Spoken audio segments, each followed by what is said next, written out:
بسم اللہ الرحمن الرحیم۔ السلام علیکم۔ امید ہے آپ سب لوگ خیریت سے ہوں گے، مزے میں ہوں گے، خوش ہوں گے۔ میری دعا ہے کہ اللہ آپ لوگوں کو خوش رکھے، آباد رکھے۔ میری چینل کو لائک کرے، سبسکرائب بھی کرے، اپنے دوستوں سے بھی شیئر کرے۔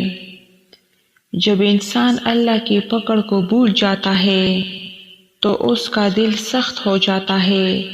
سخت دل اللہ کی غضب کی نشانی ہے۔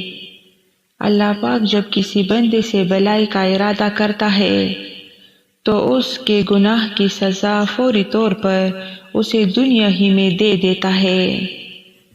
آپ صلی اللہ علیہ وآلہ وسلم نے ارشاد فرمایا، جو کسی مسلمانوں کو ایسی جگہ ذلیل کرے گا جہاں اس کی عزت کی جاتی ہے تو اللہ اسے ایسی جگہ ذلیل کرے گا جہاں اسے اللہ کی مدد کی ضرورت ہوگی۔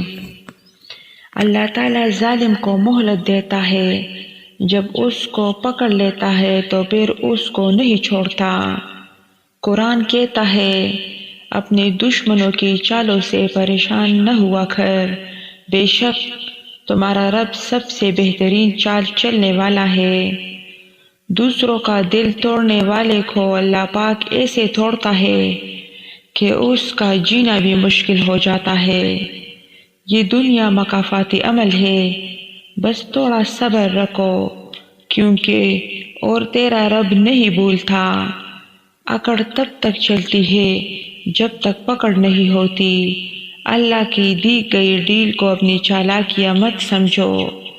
وہ جب رسی کھینچتا ہے تو انسان منہ کے بل گرتا ہے، مگر تم جانتے ہی کب ہو کہ اللہ کی لاٹھی بے آواز ہوتی ہے۔ جانتے ہوتے تو کسی کی آنکھ میں آنسو نہیں دیتے۔ آسمانوں میں مقبولیت اور قبولیت کے ضابطے الگ ہوتے ہیں۔ اکثر زمین والوں کے ستائے ہوئے آسمان والے کے لاڈلے ہوتے ہیں۔ یہ نہ سوچو کہ اللہ تعالیٰ دعا کو قبول کیوں نہیں کرتا۔ یہ شکر کرو کہ اللہ تمہارے گناہوں کی سزا نہیں دیتا۔